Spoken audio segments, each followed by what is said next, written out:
Thanks for joining us here today. My name is Geraldine from the Singapore International Foundation. Greetings from a rather rainy evening here in Singapore. First off, I'd like to thank Mekong Cultural Hub for inviting us to share at this forum on the topic of arts for good and social change amid a global pandemic, how we're responding in Asia. And it's my great privilege to be moderating today's session here with my friends that the Singapore International Foundation is proud to call Arts for Good Fellows. You see, at the SIF, we believe in connecting communities across the world for the common pursuit of positive social change. And we also believe in the tremendous power of arts and culture in empowering and effecting social action. So the Arts for Good Fellowship, which we began in 2017, was really about fostering this community of practice. We like to think of ourselves as an international tribe of like-minded souls, all passionate about using the arts to create social outcomes. So we all know that the COVID-19 pandemic has posed dramatic challenges and changes to the arts sector. And with equal force, it has disrupted a lot of the community and social work across the world. We know that pre-existing social inequities are likely to be widened with more difficult access to vulnerable communities. We see children missing out on education opportunities when schools shut. We see the breakdown of social connections that are vital to so many low-income and marginalized groups. And we are witnessing the loss of jobs, disruptions to community projects, increase in stress levels, decline in mental health. So many of these will have profound implications and effects way into the future. So we have our panel here to talk about how we're responding and adapting our practices in Asia. And I'd like to keep the discussion quite free-flowing, so I'll invite fellow panelists, we're all friends here, to also feel free to ask each other questions and chime into the discussions. I'd like to also acknowledge my colleagues here. We have a few people from SIF supporting today's session, in particular, Yahui and Kiara, who will be helping out with some of the Q&A. So let me start off by introducing our panelists for today. Shi Yun is a community artist in Singapore. She's deeply committed to strengthening social fabrics through the arts in community spaces. She founded 3 Pumpkins for this important work. And in 2020, she's found many creative ways of reaching out to the elderly and migrant communities in Singapore, most deeply affected by our lockdown. Then we have Deepak, who's the brilliant founder of Project Fuel in India. Welcome, Deepak. Fuel stands for Forward the Understanding of Every Life Lesson. And this really captures Deepak's deep belief in the power of storytelling through life. So recently we worked together on an Arts for Good project called the World Wisdom Map, which is a global repository of life lessons and artworks about courage, kindness, appreciation, resilience, hope, all common values of humanity. And this saw contributions from people from 195 countries across the globe, which was quite an overwhelming response. So Deepak will share a little bit more later. And we also have Kristen, who is a community arts facilitator from the US of A. She's now based in Singapore, and she uses her artistic talent to connect and inspire people.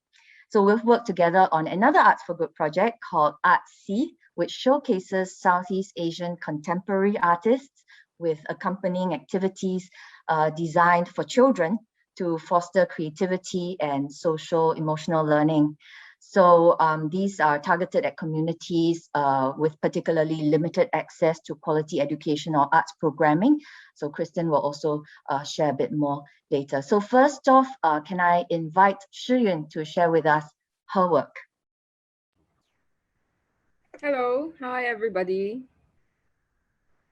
I will, I think maybe I just start off to say that actually the core community that I work with is actually family with young children and youth. But in the last year when COVID-19 hit Singapore the hardest, the first time in February, there was very little that I feel that I could do for the children and youth. Instead, I responded to other communities like the seniors and then the migrant workers. But this time that Singapore is having another stricter measures, we have to stay at home for 1 month. I am actually working more closely to close the gaps with our children community, because I think over 1 year we have I think there are certain infrastructure that has been developed for protection of some communities, and this time we are not so I think unprepared. But there are then gaps which we really have to reach out to individual family to see who has, who is not safeguarded by the system. Yeah. Okay, I'll just share these three projects that we developed last year when there was a sudden hit and then we don't know what to do. Everybody had to stay at home. And then how do we respond? Yeah.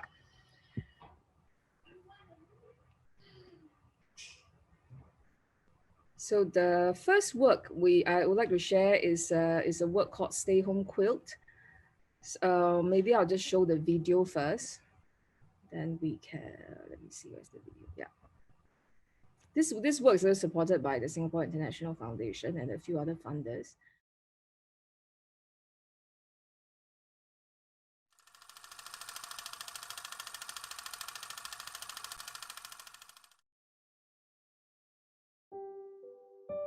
Singapore has begun circuit breaker to flatten the curve of COVID-19 infections on 7 April. Most of us are now bound at home. I saw this patch thinking about the different homes that we are in now. Some homes are beautiful, some homes are really crowded.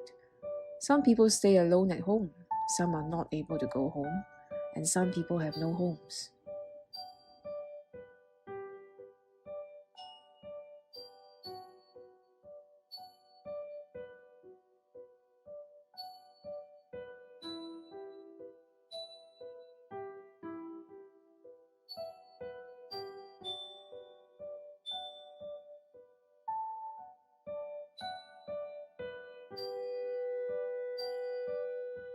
Ever since the first confirmed case of COVID-19 pandemic on January 30, 2020 in the Philippines, Cebu City has been placed in community quarantine. Majority of the people understand the gravity of the situation, so people have been generally cooperative with the government efforts. I have 90% of my projects cancelled or postponed, but bills are piling up. I feel and strongly hope that the pandemic would end, and most especially for our countrymen and for jobs that have already been lost.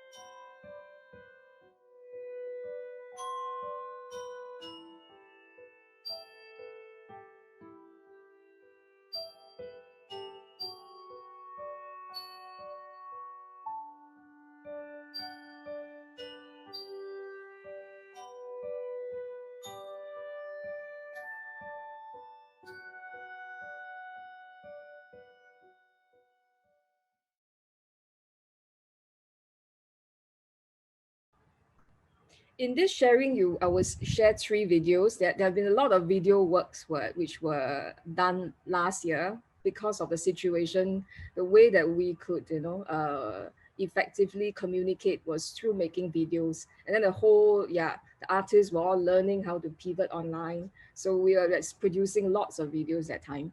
Yeah, so Stay Home Quilt, we sent out this promo video, and then we invited people to sew on, to express their experiences and what their hopes were, what their fears were through this quilt. And we organized like little patches, sewing patches, in package that we can send out. Yeah. Then I think into a month into circuit breaker, I think we then realized that the migrant workers community was hit really badly. Yeah. And I think as artists, it's actually quite hard for us to move it to meet them physically.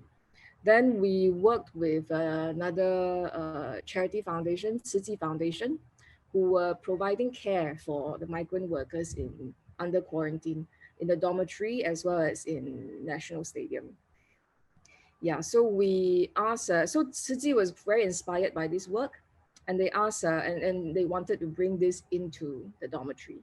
So arts engagements was not something that Tzu Foundation actually has done before. So this is the first time they are doing it.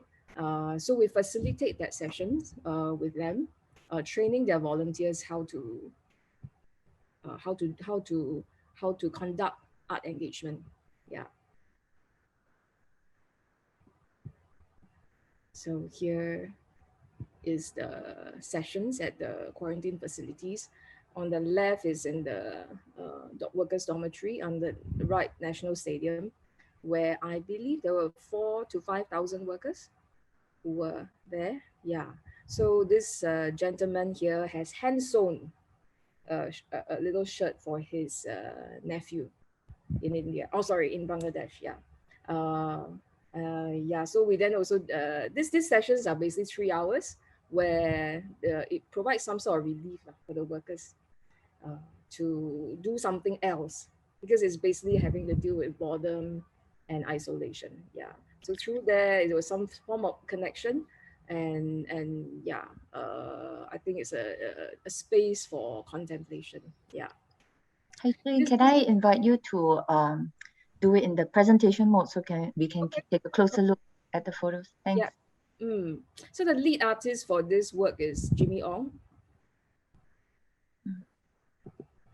And eventually these quilts were put together into a house, yeah, symbolically, yeah, at the Tzu Humanistic Youth Center. So this work actually required a lot of volunteers, and Tzu brought in 300 volunteers to help out.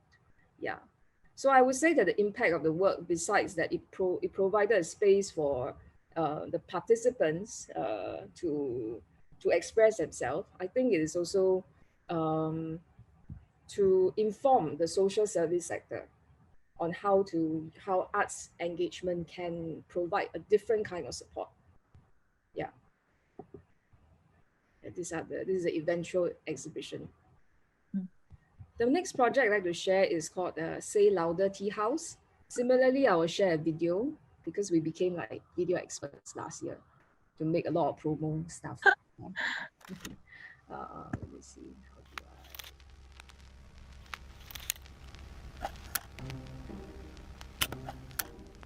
2020年，新冠病毒袭击了新加坡，造成了很多福利组织被迫关闭，甚至疗养院也必须要谢绝访客。哎呀，一时之间呢，很多年长人士，特别是那些独居的又不懂得英语的老人家，都失去了很多的社交空间。于是，有一群热心公益的年轻人，他们就制作了一个本土的节目，叫做《大声啲，大声淡薄》。那是你问我，徛沙巴上少量的是啥物？新加坡人啊，非常喜欢食好，当然也喜欢食河鱼。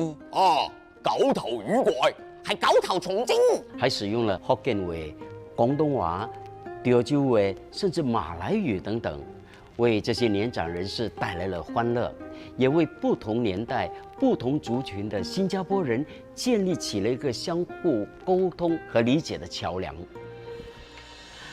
嗨，各位朋友，大家好，我是郭賢華，人叫我唐老鴨，我就是當年立立呼聲的廣播員。说起立体呼声啊，很多年轻人都已经不知道了。它是在1949年成立，当时除了英语节目之外呢，他们还使用了多达6种的华人方言，而且还有马来语和印度语的节目呢。可惜的是，在1979年，政府推广讲华语运动，对立体呼声造成了很大的影响。由于大量的方言听众流失，所以立体呼声在2012年就摘下了63年的老招牌，走入历史。不过今年我无意间注意到有一群年轻人，他们正积极地重新恢复立体呼声的精神。他们用不同的语言来讲述属于新加坡人的历史文化，还有故事等等的内容。而且他们还和18间的福利组织、基层组织、疗养中心，还有社区医院等等合作，还分发了3000台的 radio 给独居老人呢。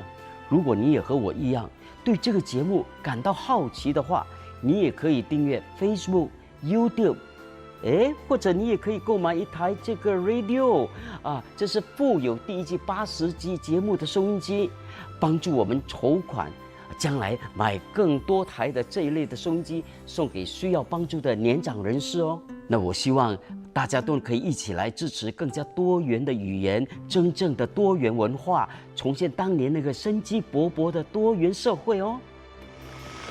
大聲啲，大聲淡薄。聽到啦。時光是永不會往事。Yeah, so this program actually began because when I was in the neighborhood, I realized that the seniors were also were very much affected because most in Singapore, the care for seniors is that most of them would go to a center, especially those who live alone, and they will go to a physical center in the neighborhood, and they will basically spend a lot of time there. So their whole daily life routine will be at the center. So when COVID hit, social service were the first to shut down, and the seniors were completely disoriented. And this disorientation also is very much caused by language, because of our language policy, and we have a generation of seniors who understand Chinese dialect, and they might not understand a lot of the information that was going on. So there must be very confusing time for them. So how we responded, and how I think the artist as a kind of ethnographer to talk about the culture and the society, what's happening there, and how we can respond. Then the Ministry of Culture was very happy to support a program where we quickly have programs in Chinese dialect, the vernacular. And it was in different platforms. There was an online platform, and there was also as you see, the portable radio platform, because most of the seniors won't be able to go online. Then we partner social service organization. Up to date, I think we sent out 4,000. We created a platform of 4,000 radios, to consistently update these programs for the seniors. Yeah. So that's Say Louder Tea House. And the last project, while doing Say Louder Tea House, we also got together 12 artists to work on engage activities that children can do at home. So this will be the last project I'm sharing.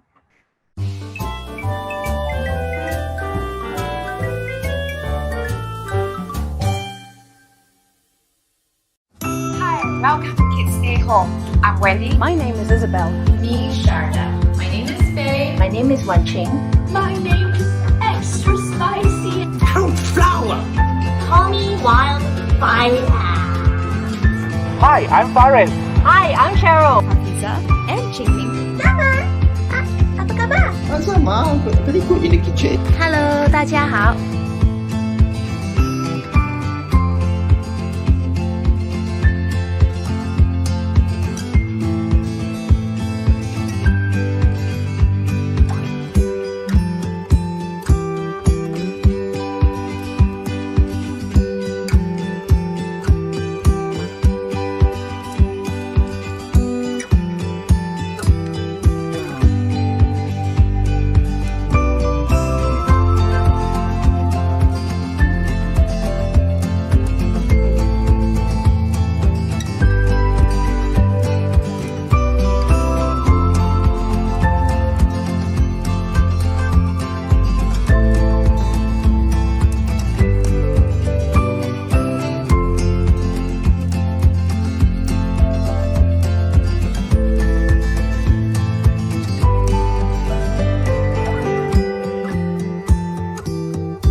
Maybe all this sounds like I'm selling something, but they are, yeah. They are, yes, publicity materials, yeah. So Kids Stay Home, we gather the community of artists to come up with 60 projects. The resource is still online, so if anybody like to, have look at the resource, it's all there, yeah. So these are the, yes, 3 projects that we came up with last year, yeah. Thanks, Sheyuan. I think what you've done also really demonstrates the impact that partnerships can have on the work that artists do, because you've talked about connecting to government, connecting to social service agencies and other players in the people sector. And I think this is a really important facet of the work also, how we reach out to others, right? It can help us reach communities or get resources.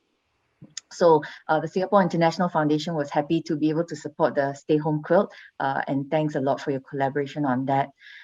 Yeah. So now from Singapore, we'll move to India, where we have Deepak, and I'd like him to tell us a little bit more about how he has looked at fostering global connections through his work. Thank you so much, Geraldine. Namaste and good evening, everyone. Hi, Shivan. Thank you so much for that presentation. So inspiring, your work always. I run an organization called Project Fuel, and Fuel stands for Forward the Understanding of Every Life Lesson.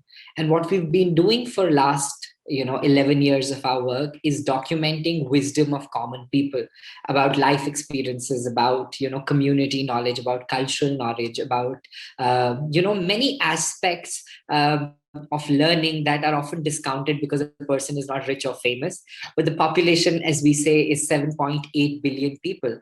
And even if a conservative estimate was that one person had only one thing to teach from their life, you would still have 7.8 billion perspectives to look at.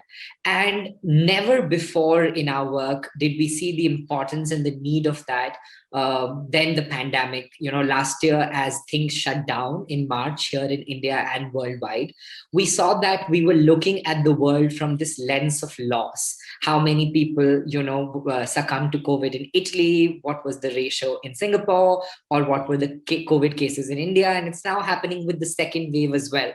And so, at Project Fuel, we wanted to create a positive alternate narrative.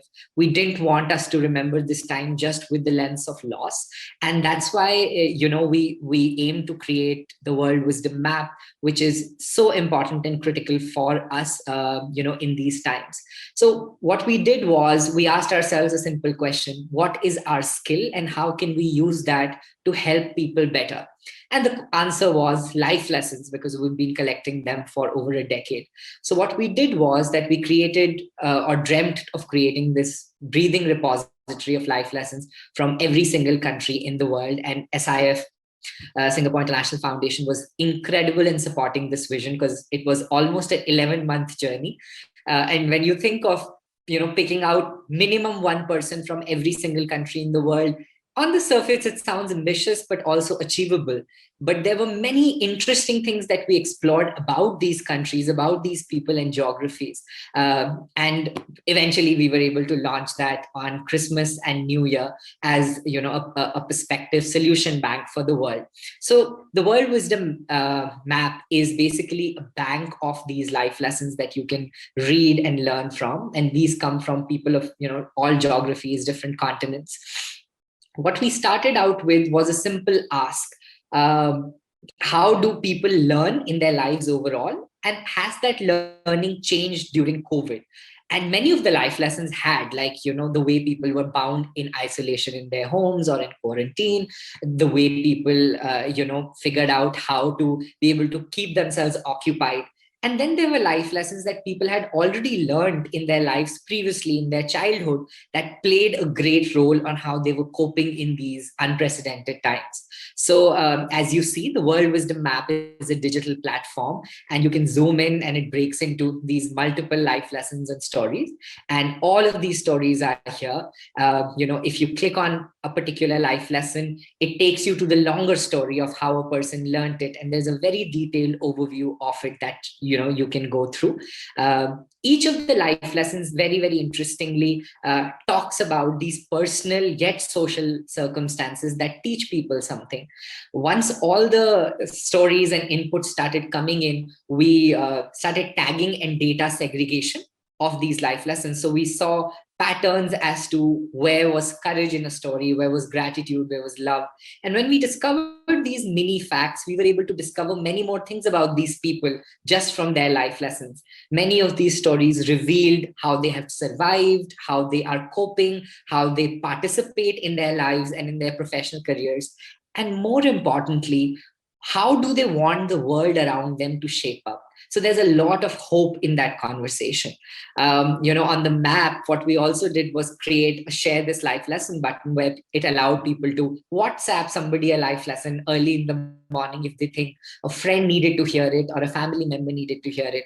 And then it had a feature of send a love note. And this has been the most exciting thing, because when you read somebody's story, and if it moves you in a direction that you didn't expect, this allows you a chance to be able to tell the person, this is how your story meant something to me. So it kind of plays this loop where not only did your life lesson reach somebody in Israel or in Kazakhstan or in London, but it also comes back to you to inform that, hey, you made a difference in the world, which kind of creates this positive energy across. We've been just really, really grateful with the kind of support, the kind of learning we've had with this particular map. Then once the life lessons started coming in, we realized that, we have almost 400, 500 plus life lessons across the world in different categories coming in. And how do we take these life lessons and make them something more, something better? So that's where the inspiration from SIF and our team came in, that let's look at these life lessons and use them to inspire people in the field. So for example, we took life lessons from across the world and we gave 3 life lessons each to 10 Southeast Asian artists. And we say, okay, show it through your craft. And each of those artists with their style interpreted these arts in their own way, in their own learning. For example, we had a Taiwanese artist called Sin Sin who, looked at a beautiful life lesson. Your true value shows not through what you did, but who you are surrounded by. And for this particular artwork, she, as you can see, there is a girl moving through, with what she considers to be the idealizing of her own value system. But also she likes to play with figures in her style. So it's the same girl who has been, brought down to a smaller version, which is supposed to be the same girl from a different timeline on how she has processed the information and the learning she's had. And all of these artworks, these life lessons in many ways teach you something so critical that you don't have to know these people by name. None of the artists knew any of the people whose stories they were picking up, but there was a connection and there was a deeper human need to understand their story.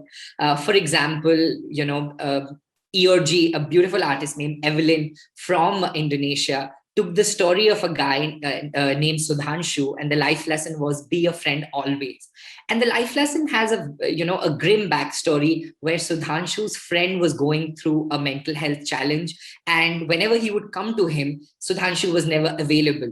Unfortunately, the friend passed away with those mental difficulties. And it left a sort of guilt, a sort of remorse in Sudhanshu that he could be a better friend. And whenever people tell you that they have these mental challenges, try to hold space or direct them to the next best solution. And that's a very critical life lesson for our times. And what Evelyn did with this beautiful life lesson and powerful story is that she created this artwork. And on the first glance, you see these 2 friends, almost chatting and consoling. But if you invert the artwork, you see a person on a tombstone. And she used the Baltic pattern on the background with the sand, with the hourglass, that is an old measure of time. to show that every time you're ignoring, listening, or comforting to somebody who's reaching out for help, you are losing out on that time, that person has to feel better, to heal. And this particular artwork, when it reached Sudhanshu, it was able to let him, resolve his remorse for his friend, because now his story was becoming a pillar to motivate others to be there for other mental health groups. And, he took a printout of this artwork and put it across his table to remind himself every day that, he could do better and he could grow. So forgiveness and self-forgiveness through those queries and those understandings came in. Once the industry artists are the industry artists, you see their work, they have had so much experience across, different crafts. We wanted to know, if young children were to look at these life lessons, how would they interpret? So we found 5 Indian schools and 5 Singaporean schools, and we asked, art students there to look at the same life lessons. And as you can see, even if the style is very raw, even if the work is not that, doesn't have that finesse, the power of storytelling through each of these stories is very similar. When a child interprets, he or she asks, what is the concept that I'm trying to communicate? Why is this life lesson important to me? And how do I integrate it in my own way? I'm going to show you one of the artworks from a Singaporean student that I particularly loved. It's based on the life lesson of a girl from Norway. And the life lesson is, take one thing at a time and focus on finishing the small tasks that together make the final goal. And you see the artwork is such an intelligent interpretation that the goal itself is a mini, puzzle that you're putting together. So don't feel overwhelmed by the goal. Break it down to the smallest way in which you can pursue it. And these are the kind of interpretations, the outlooks that, tell us that it's not only adults who have to be associated with wisdom. Age has nothing to do with wisdom. In fact, every child pays attention to the life they're living, the community they're coming from, and the world they aspire to grow up in. Oscar Wilde has a beautiful quote that, we think wisdom comes with age, but sometimes comes only age. And working with the kids in this project and learning from their life lessons, we were able to identify and validate that thought much more. And the kids loved it, because we didn't treat them as kids. We treated them as important voices that had something to share and something to say, just like the rest of the world on the wisdom map. So that was a fun interpretation. The other thing that we worked on was an educational module. We designed the World Wisdom Maps life lesson. At Project Fuel, we have an entire methodology of our own. So we designed an educational module based on that methodology.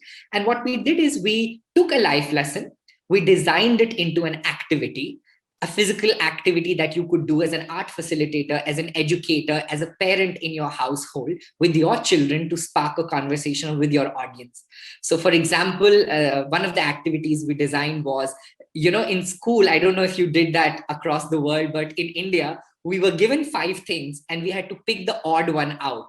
So, for example, if there was 4 furniture, table, chair, a bed, a cupboard, and a cow, you had to pull the odd one out. And that was the cow, right? In that sense. So we flipped this onto its head and we gave people 5 things. For example, mango, strawberry, apple, banana, and a pencil. And instead of pulling the odd one out, they had to convince the pencil that it belongs to the group. And people came with varied, amazing, logics and reasoning to be able to be more empathetic. And then once that conversation moved in, we were able to bring in other elements like a truck, a ship, an airplane, a bicycle, and a fish. Now you have to convince the fish she belongs. And then the category eventually upgrades to people.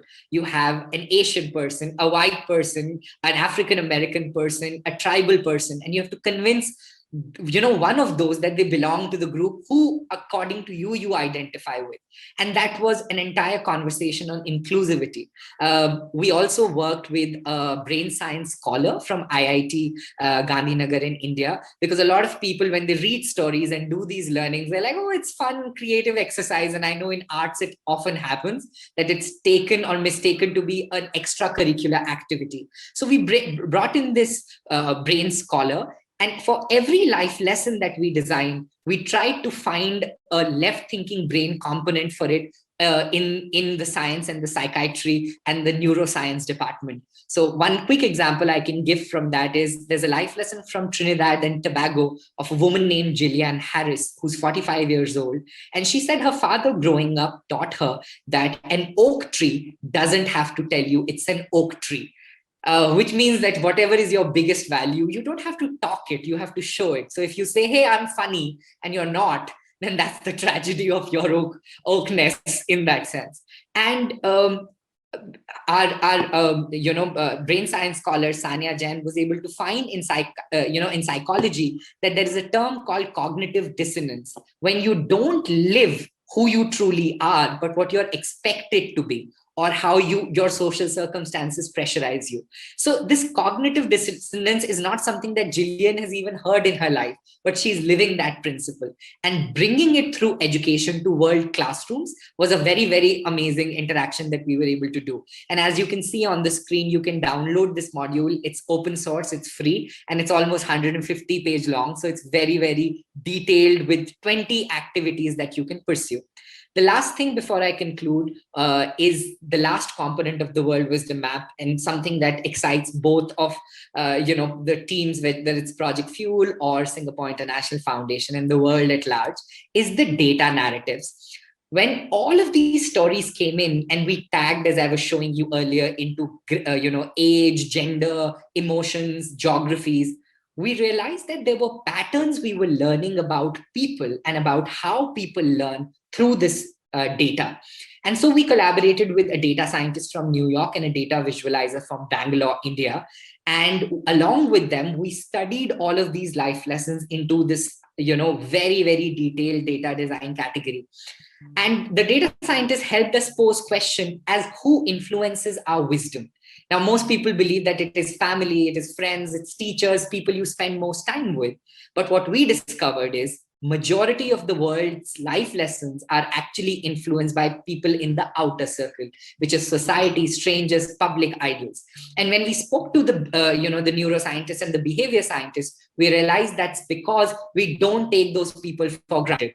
What Kim Kardashian says to us on her Instagram sometimes is way more important than what our mother has been saying to us all our lives. So that sort of behavior shift of the voices that we care about and, we put on a pedestal leave a longer impact. So that's why you remember quotes more than verbatim what your parents or your relatives or your friends have said in that sense when you talk about your philosophies.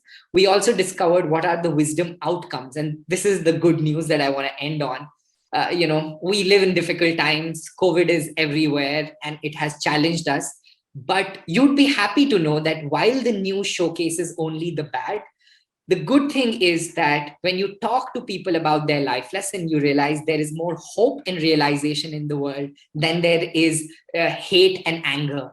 In all of the data we collected, there were only 2 life lessons that had a backstory of anger and hate. Rest, everything was motivated by positivity. When people sit to analyze their life, they even take their challenges into consideration to make sense of those.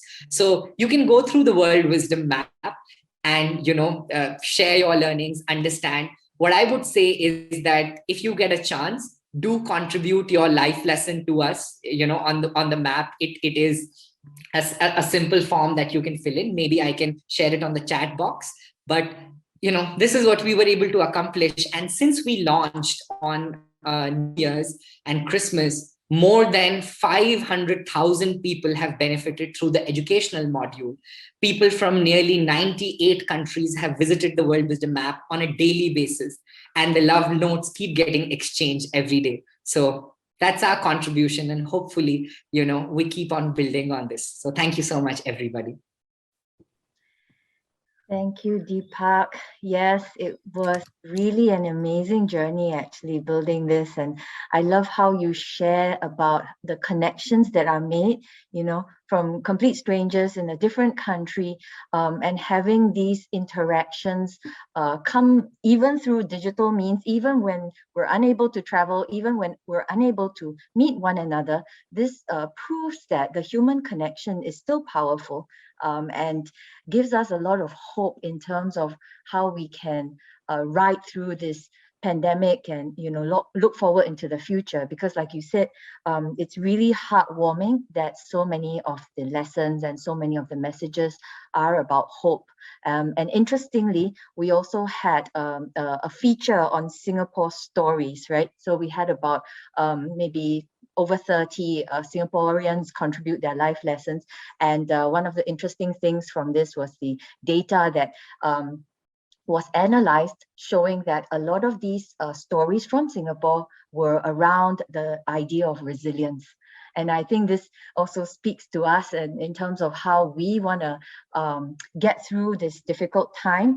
So thank you, Deepak, for this amazing contribution. And I'm sure a lot of people here share my excitement as to where this can go, because I think we have yet to see the full impact of this work. So now I'd like to turn to Kristen to share with us about how she has engaged with communities using the arts and also interactions with regional communities in Southeast Asia. Okay, great. I don't know how I'm going to follow those two presentations. They were amazing. Hi, my name is Kristen. I'm excited to share with you about our project, Artsy. Unfortunately, my two collaborators aren't able to be here, Bex and Zing, but I'm very excited to share more about the project. So Artsy stands for Artists of Southeast Asia. And before I begin, I'd like to just ask a question to everyone here. If you'd like to share it in the chat, that would be great. But my question is, can you please just name 3 artists? Any artist in the world, any genres, but you can write it in the chat. So because we have a limited time, I'll just kind of move forward, but hopefully you're thinking about the artist. What we have found is when we ask this question, a lot of the times these are the artists that come top of mind. Van Gogh, Rothko, great. Ai Weiwei, that's a more representational artist, but Jackson Pollock, Picasso, Van Gogh, etc., Warhol, yes. And while these are all great artists, they don't really have representation. They're all Western and male. And what we find is it's very difficult to kind of relate to some of them, and we really believe in representation. So if you don't have representation in jobs, in careers, in industries, in professions, in art, it's very difficult to imagine yourself becoming that. So basically, the 3 of us, Bex, myself, and Zing, who are Arts for Good Fellows, we were kind of talking about this idea of there are so many great Southeast Asian artists, but so few are found in the educational curriculum. So we had an idea and we decided we wanted to combine our skill sets to create something. And that's when Artsy was born. Artsy stands for Artist of Southeast Asia. And what we wanted to do was create representation. So why? I mentioned earlier, but representation is important because if you don't see yourself in books and movies, in different places, it's very difficult to connect.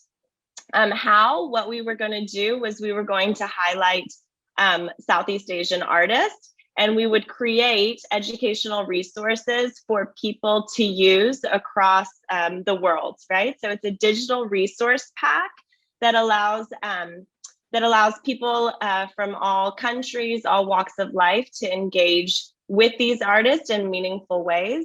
Again, a lot of times community leaders are strapped for time and resources, and we keep hearing this over and over again, but they often just kind of go to the internet and try and find something for that lesson.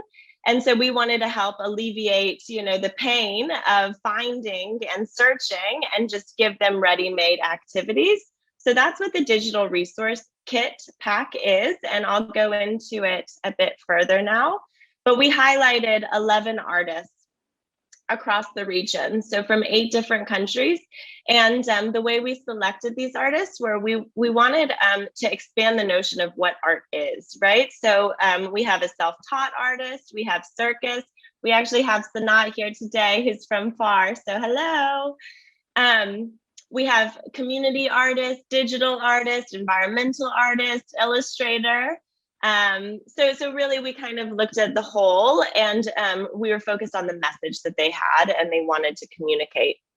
So here are, each artist had a profile. So each profile included about the artist, about their inspiration, about their process.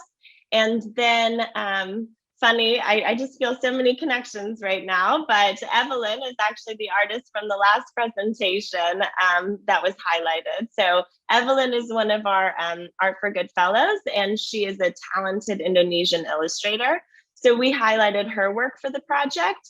So as you can see on the left, she has a one-page profile, and then on the back is a selected artwork that she wanted to share. And then we had discussion questions along with 5 activities inspired by her work.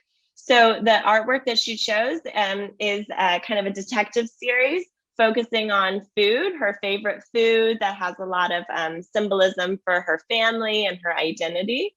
So if you look at the activities, one is storyboard, so kind of getting people to think critically about what came before, what came after. Let's chat is to help communicate, right? So let's think about what they're saying to each other.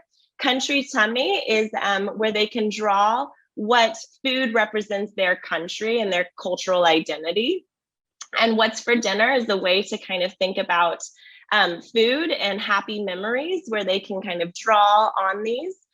Colors of My Heart is one of my favorites, but it's, again, just like this cake, we all have layers to our identity.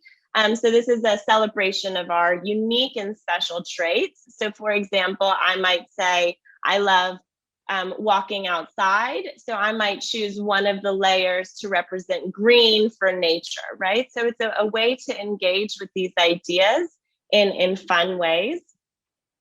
I'm not going to read this, but you're welcome to. But just yesterday, I had a meeting, and one of the communities that we're about to share this resource with, they said to us, the kids will love it, right? So it's very well designed and engaging, and actually I'll just share briefly, but this activity, What's for Dinner? She said, I can use that to talk about food scarcity, right? So again, the idea here is just to provide resources, and they can take it whatever way they want, but it's a way to kind of engage with difficult topics through art. So again, this is from one of the community leaders, but what we did was we journeyed with 10 communities, which I'll share about shortly. And the activities are well designed and easy to use. So they've been enjoying using them. We believe that the arts has the power to develop life skills. So here are just a few of those skills. But when we were kind of deciding on the activities, we kind of brainstormed what the artist's message was and what activities or what skills we wanted to cultivate in the children, and then kind of divided it that way. And so I will just quickly run you through some of the activities. And I will just share that all of the activities are able to be done via Zoom. Okay, so we were thinking, how can we support communities through the pandemic? And a lot of, community groups, teachers have been going online. So this, while the actual copy could be printed, it could be printed in black and white. It could also just be used on Zoom, and then the kids can just do the activity with pencil and paper. And we believe that art shouldn't cost money. So this activity is Make Your Mark. That if you don't have paint, use food coloring or items from your kitchen, right? Like turmeric or coffee.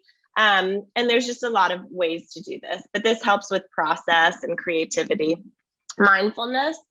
This is one of my favorite, I mean, they all are, but I love this activity because it's an easy thing that you could do with friends, by yourself, with your family, with your community. But you just walk around your neighborhood, and when you start to look at things, you start to notice them and appreciate them. So mindful walking focuses on that. This one I've already talked about, but a lot of our activities really kind of focus on identity, self-esteem, self-worth. Self-awareness, this one kind of goes hand in hand with the last one. but color how you feel wheel. Emotional awareness, right? So the activity here is you're supposed to think of emotions, write it in the pie, the chart, and then choose a color that makes you think of that. And then this is a great way for facilitators to talk about, you know, difficult topics with kids and kind of put fun emoticons with that. Civic duty, one of our artists is an environmental artist. So this activity was inspired by his work, which is poster presentation. And it's just to think about, there's a lot of not so nice things happening in the world. There's a lot of things. So we want to empower kids to take a stand and to think about how they can communicate with other people what's important to them. Right. So I'll just give a quick example, but someone focused on racism recently, and they just chose, you know, circles, right? So a number of circles around with different colors, and then nice words on the top and the bottom. So the circle represents unity. So it's a great kind of activity to help children focus on these difficult topics, explore them, and then kind of feel like they're going to help the world in some way. Digital awareness, we have an artist who is a digital artist, and this activity helps them think about technology and maybe some positives of technology.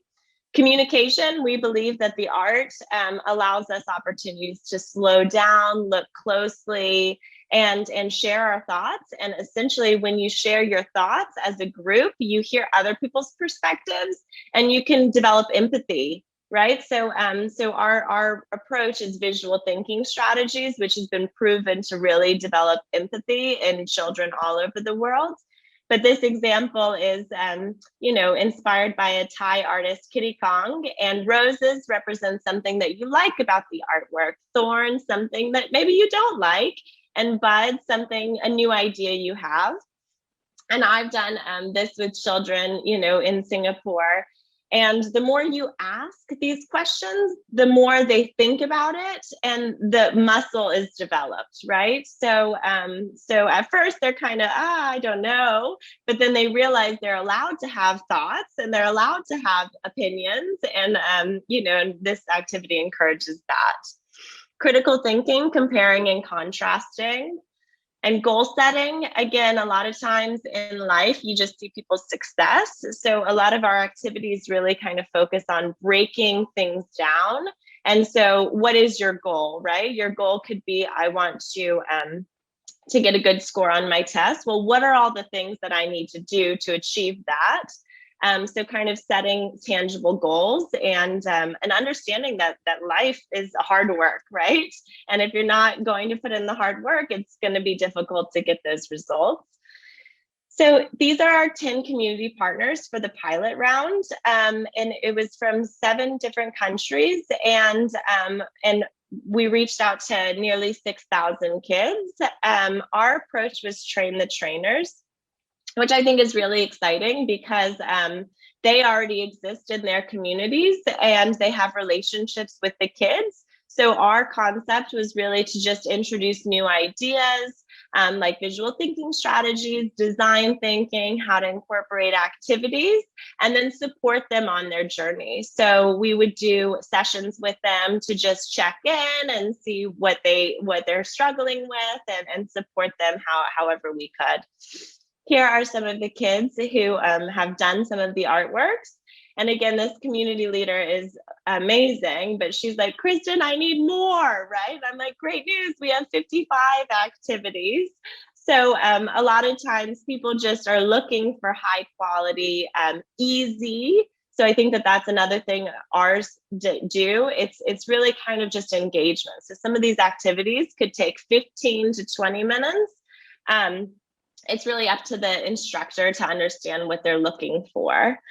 Since the launch, we've had so many different people kind of reach out and want to collaborate. And so we're continuing to provide trainings to different groups.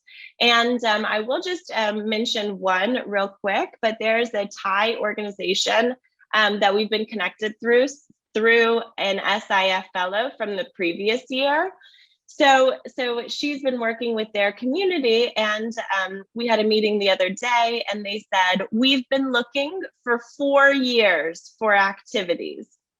So they've been wanting to send actual art kits to children who don't have access to the internet or computers. But for whatever reason, they haven't really found ones that were appropriate or right for their community until they saw our resource kit. So we're going to work with them. They're going to help translate our activities, and then we're expanding to feature more Thai artists, from different groups, so that, again, representation resonates. But again, it's really cool because they can print it out and then put it in art kits, right? So if you don't have access to the internet, there's ways to kind of think outside the box with some of these resources. And we've been doing continued content. So every Monday we release a new artist feature, which is called Masterpiece Monday. And it's just to help more people learn about the artists and connect with them, and then hopefully download the resource.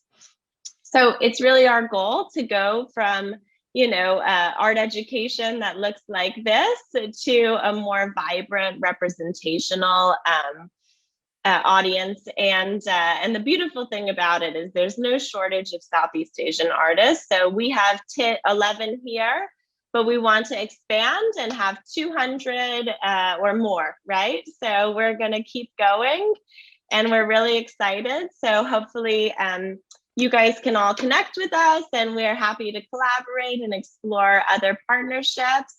We are releasing free materials on our Facebook page. But really, we just want to leverage this incredible network that Singapore International Foundation has kind of helped put together and get more art activities into more homes, right? So thank you so much. It was so nice to share about the project, and I'm going to turn it over now. Thank you, Kristen. It's really great to hear that the response has been so overwhelming to these activities, and it shows that you've really met a need, I think, on the ground of a lot of these organizations, communities, and children. It is a time, I think, to showcase more of the Southeast Asian artists, and I want to mention also some of them were also Arts for Good fellows, and one in particular, Evelyn, who was in the resource kit, was also a contributor to the World Wisdom Map. So what Deepak shared earlier about that artwork of Be a Friend, that was by Evelyn. So we're hoping that there'll be more opportunities for Southeast Asian arts, as well as opportunities for collaboration and sharing that can take place from here. So now I'd like to invite the listeners, audience members, to please put in your questions through the Slido link that we have in the chat box. And we've already started receiving some questions, so I will direct them here. So the first question is, how do we compensate for the loss of physical spaces for community gatherings amongst us in the light of the pandemic? Perhaps this is something that I'd invite Shu Yun to address, given that you're doing a lot of community work. So how do we cope with the loss of physical spaces for gatherings? I don't know, I'm coping. How have you coped, or what are some of the nooks and niches that you found in terms of finding these spaces, if they're not available physically? How do we reach people? Well, just to share what we are doing right now, because in the last year, we tried to bridge the gap in having physical devices. So now I'm working very closely with the children and youth community again. That's why I'm very excited by all these resources. Yeah. So we do plug we plug in the gap with the physical device so they can go online. So now we have transited our community arts lab online. So as we're talking now, actually we have a Zoom room open for the kids in the neighborhood to go on to. So the physical space is open from 5 to 8 every day. So now we are also opening a Zoom room from 5 to 8 every day. They can go there and eat and chit chat and do what they need to do. So we try to kind of create. So we do a virtual community arts club online. And while doing that, actually, we are also identifying the gaps. This person don't know how to do a software, blah, blah, blah, blah, all this gap. So in the daytime before this 5 o'clock happen, we are deploying people to go down to individual family houses and also working with the schools on to see how we can help these children and youth to plug these gaps. Yeah, so this is the work that we're doing now. Yeah, and perhaps a following on question, if I may. I mean, if we talk about communities who are a little more on the vulnerable edge and unable to access resources, what about those who don't have the technologies or who don't have devices to get online? How can we reach out to such groups? Maybe any of the panelists can contribute your response to this, because I think one of the key things now, if things are moving digital, is that some people may not have the luxury of having devices, or they might have to share within their homes or communities. I'll share. So what I've been seeing is really partnerships, right? So one of the organizations that we're partnering with is called Hopeful, and they're based in Singapore. And so what they've done is they had artists and different collaborators contribute to a theme, okay? And then they created printable resources, and then all of their volunteers, so they had funding, all of their volunteers packed it. And then they were able to partner with social services in Singapore to deliver the packs to those communities, right? So it's not like the best answer, but it's one that's been working well for the past year, just in terms of, you know, providing age-appropriate activities that don't need to use the internet at all, but parents can easily hand it to their kids, and then they could be educationally stimulated and entertained, you know, in their home. I think responding to this question, is also there's the other work that we do, which is community building. So it really has to we have to build the local community network. Even volunteers who stay, like, you know, they have to drive 40 minutes to this neighborhood may not be the best, because it really has to be the assets in this in the local neighborhood.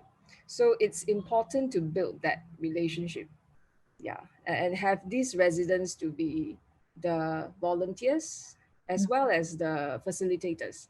So this is a work that we have to keep doing even after everything is okay, hopefully, to build this local network. Yeah, just to add to what Shivan was saying, I think now is more than ever before a time where you go back to the old traditional ways to look for resources within the community, the old storytellers. Here where I live, closer to the mountains, in on the foothills of the Himalayas, a lot of villages that have been isolated back then have started going back to the elders, the stories the grandmothers tell, the folk games. So instead of outward approach, it is like going back to your culture and heritage, and what are the smallest things you can do to keep the children engaged. Because this is, as you said, like, without technology, it is like how our parents were when they were growing up, and how did they keep themselves entertained. And if we are able to filter some of those survival tools and entertainment and engagement tools, I think we'll be able to not only introduce our children to the heritage in the past, but also keep them sane and occupied, while they juggle with this transition. Thank you. And Deepa, we also have another question for you coming through Slido, which is, where can I view the exhibition that you are sharing? So I think you shared a bit about the exhibition, Yes, I can just put the link. It's very simple. It's worldwisdommap.com, but I'll put it on the chat box for everybody right after the answering this. Yeah. Okay, great. Thank you. So people who are listening in, do feel free to keep putting in your questions. And actually, from my perspective, I'm also interested to find out more from you about how, when we work with communities, we ensure this, do no harm principle. Like we tend to think that there will be certain needs, there will be certain kind of assumed resources or conditions, but at the same time, we need to be mindful of the conditions of communities on the ground. And as artists who are coming in to want to help, right? How do we ensure that there is this principle of do no harm, and that we are not kind of disrupting what's already something that's established or functioning at the local level? What are your thoughts around that? Communication, I think, is the first step. A lot of artists sometimes are driven with what they want to say, but I think the prerequisite to it is, what does the community want? What does the community want to hear? Whether it's the community is a family, whether it's a school, whether it's a neighborhood. When you do, I think, Shivan and I during the fellowship spoke about this, that there is a much bigger need to do a community need assessment before you can even propose the idea that you're going to offer. For example, during the World Wisdom Map, I can give a reference from that, Geraldine. When we approached the school, there was a lot of question about how do we make it inclusive, how do we make sure that this is not just something that you do because children have to design. And during that process, we had children who had special needs, we had kids with special education part in, and one of the schools actually said, please do not label us or categorize us with special needs anywhere on the platform. Let people discover our children as normally as they would discover anybody else on the platform. And that was a great input, because that taught that if you don't know the background of the child or their special needs, you will really appreciate their art, rather than thinking, because what a beautiful art, but then he or she drew this despite of that. And they wanted to eliminate the despite of context. They just wanted people to focus on the art the child was producing and the concept they had. And I think those kind of communications, we had to do multiple Zoom calls with them to understand how we could eliminate some already existing biases that we all work with, things we want to propel, but what are their needs? And their needs was, treat us normally. We don't want the world to have more sympathy or pity as to what our children are doing. They are artists by themselves. So I think having those dialogues, even if it takes more time, I remember it took us good 2 months to come to an effective strategy with the kids with special needs, non-verbal communication. How will a teacher tell a child what a life lesson is if the child is both mute and cannot speak? So all of those visual cues had to be understood for 2 months, and that was the first step to doing this project right. Yeah, I agree with Deepak. It's really taking time to understand, because when we go in as artists, as artists, we love stories, and we're very quick to catch stories. But we also have to be mindful that, there are many parts of the story. There are many faces. There are many perspectives as well.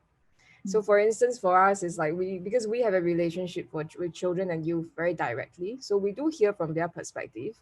And of course, our heart goes out to them. But as we know the community better, we start to hear from the teachers, from the parents, from the grandparents. Then we see, there are actually, some are lies, some are misunderstanding. So what is the truth of this story? And what do we actually really want to present? Yeah, what do we really learn from all this? Yeah, I think that really takes time. Yeah. Yeah, I think this is a really important piece, because a lot of the time, when we have this eagerness and these ideas bubbling up and we have these partners coming on board, some might neglect the side of asking the community or listening to them. And like Deepak pointed out, I think this is important also, is to take time, because some of these take kind of energy, time, and for people to open up with their truth can also take time to uncover. So I think going into kind of work where we want to achieve effective and meaningful social action, this is a really important aspect. So thanks for sharing. Yeah. And I also wanted to talk a little bit about this situation that we're facing globally, right, with the COVID crisis and all these multiple waves that are hitting different countries at different times, the lockdowns and its impact. What do you see as the future of how the international community, especially when we talk about arts for good, using arts as a medium to connect and to achieve positive outcomes, how can we continue doing this and fostering collaboration for common good? What are your thoughts on that? Maybe I'll invite Kristen to tell us a bit more about how you see the outreach for partnerships, whether it's regional or international, to achieve those aims. Is the question is, what do you mean by partnerships, right? Because there's a lot of different types. I think kind of going back to the last question just briefly, but our approach has been to really partner with community leaders and then just share the resource and see if they want to use it, right? So ours has been a pick and choose model. So if they don't think it's appropriate for their community, they don't necessarily have to use it. I think for the global partnerships, I think it's a scary time, but it's also an exciting time, just because all of a sudden we're able to reach so many more communities than previously even imagined, right? So when we're working with a digital resource, Deepak is a great example of 196 countries, right? So there's a lot of ways to kind of really connect. We've had people downloading the resource from a ton of different countries. So I think it's really exciting that other people are learning about artists, and we want to kind of keep developing that. And so in terms of partnerships, we're really kind of journeying with community leaders and giving them resources that they can use. And partners like SIF allow the work to be possible. So thank you. I was going to just say that, to add to what Kristen said and just give a reference, I think the funders or the organizations, the foundations have to really now upgrade and innovate as much as the artists. I think it's a two-way street. I love how SIF, turned the Arts for Good program into the whole grants program to support newer ideas and perspectives. Something like the World Wisdom Map would not have been possible because it takes 11 months, the entire world in a way to collaborate. We had a team of 56 people, from the data scientists, their data segregators, to data visualizers, to curriculum designers, to focus groups, to children. And it took a lot of time and patience. And I think having art foundations or art platforms innovate and meet the artist or the organizations halfway with what they are expecting, how they would like to see the impact, I think would be very, very crucial in a post-pandemic world and in a course of the pandemic, because now we are not hanging our art in a gallery. We are really, presenting and making it accessible to cell phones or desktops in a way. So how do we make it screen friendly? And if the platforms or foundations are open to that, I think it'll make the job of the artist easier. Shun, I think you're on mute. Yeah, we are in a very strange space now. At one hand, you have to work very locally. At the same time, this thing can have an outreach that's international. So the sense of space, when you think about the work, it has to work within a very close network in terms of geography. But at the same time, it can also have an outreach that's international. And I think this is the same kind of thinking we can bring to our community. Because for our community, youth and children, they also tend to think in a very, just within their neighborhood. But how do we connect them to the international or audience or people? And Deepak was sharing about how influence work, right? Is actually the people who are furthest away from you could influence you the most. So we also think about how can we bring that to the local community. And recently we did an online drawing event with International Community Arts Festival in Rotterdam. So we got the local community to co-create this project. And they were very excited because suddenly they realized that, oh, these people in the other part of the world are actually real. They don't exist on news. And they were very excited by it, So this is a very, strange time. This same sense of space and time and people. So something that we can explore. Yeah. Thank you. Thanks for your inputs. Yeah, I think from the perspective of the foundation, I mean, we were really also very heartened by the response to the Arts for Good projects, because typically we would have had another round of the Arts for Good fellowship, and a lot of this building of connections between people were taking place with physical meetings, right? And in the absence of that, it was about thinking about what can we do and how can we support the arts sector, how can we address the needs that are out there.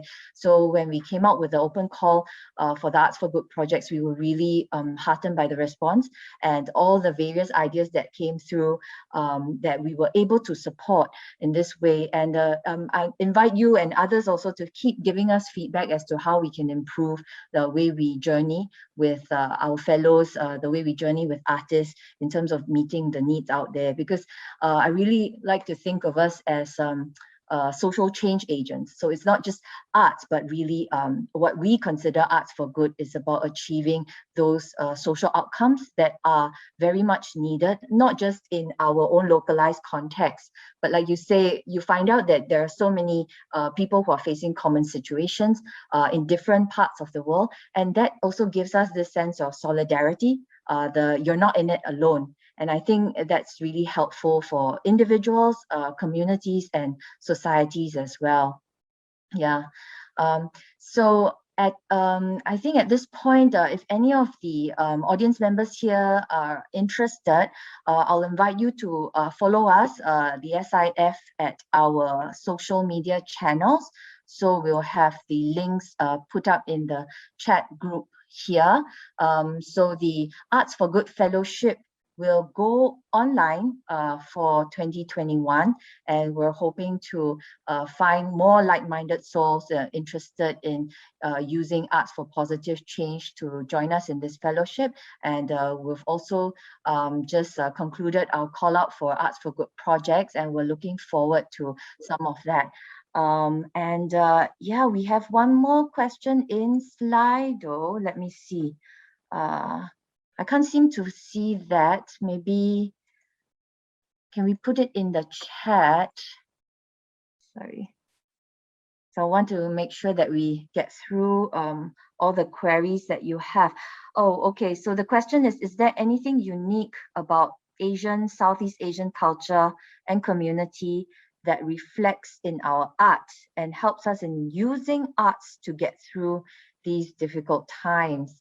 Oh, yes, I think this is an important one. Maybe I'll let Kristen share first, and then if other panelists want to contribute, please feel free.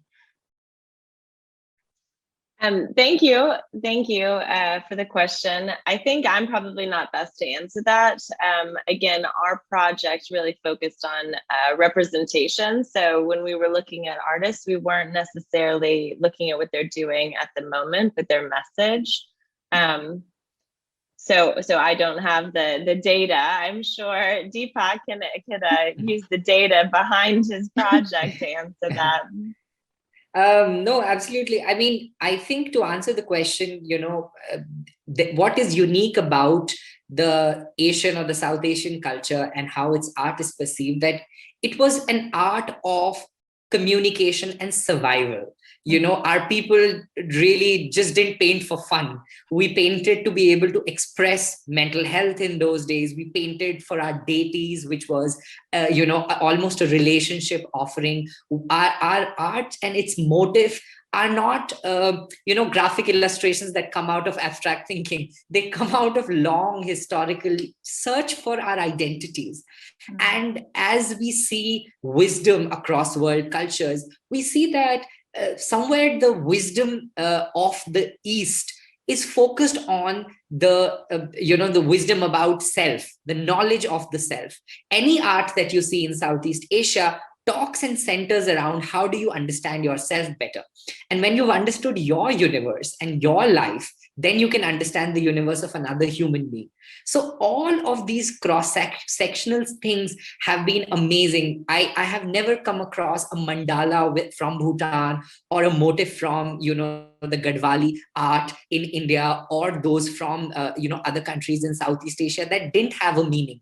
Everything was associated with a cultural context, and second, with an environmental context. What is unique about our art in Asian culture is it's directly or subtly associated with nature. So we were people who focused on ecology and the 5 elements. And if you trace a motif long enough or a color long enough, it somewhere associates to the 5 element of nature. And that shows how much of environmental consciousness and beauty in our relationship with climate was in the old days. So, a lot of times we are able to trace back art as a sense and a tool of survival, not just as a tool of entertainment, but information. And I think that is what makes it so unique and so interesting, laced in stories. Thanks. I couldn't have put it better, Deepak. I think the way you've described it is so beautiful, and a lot of it is definitely something that we're proud of. I think we want to be able to bring that out through the stories, through the art in Asia. Shane, did you have anything to add to this? Yeah, I totally agree. I think even in our own engagement, I've been going back to reading story on our folk tales, folklores, when some of the children and especially youth face some sort of anxiety issue. Because these stories, unlike I think the present, I mean, the kind of storytelling that we have now is very focused on the person's very real stories, whereas the folklore give you much more space to imagine and think. Yeah, so I'm revisiting that whenever I so that I have a magic bag full of these stories whenever I need to use them for any situations. Yeah, thank you. I think it's really also a powerful reminder of how the arts is so central to our lives, right? Because it's the way we express, it's the way we interact with ourselves, with the world, and for young children also, definitely, I think this is a powerful medium to educate, to inform, to inspire. And most of all, I think I've come out of this feeling hopeful and inspired. Thank you to all the 3 panelists, Shiyun, Deepak, Kristen, for sharing. And big thanks to the online audience for joining us today and spending your time on a precious Friday. I hope that you've all taken away something that is a reminder of what we can do together as a community, and what individuals can achieve even in very difficult, challenging times like this in the pandemic. I wish you all the very best, and please take good care, and in places where there are trying conditions, wishing you the best, sending love and good wishes all around. Thank you, everyone. It's great to see so many in this room today. I don't think we were able to speak to everyone, but this has been a joyful session. So thank you. Thanks.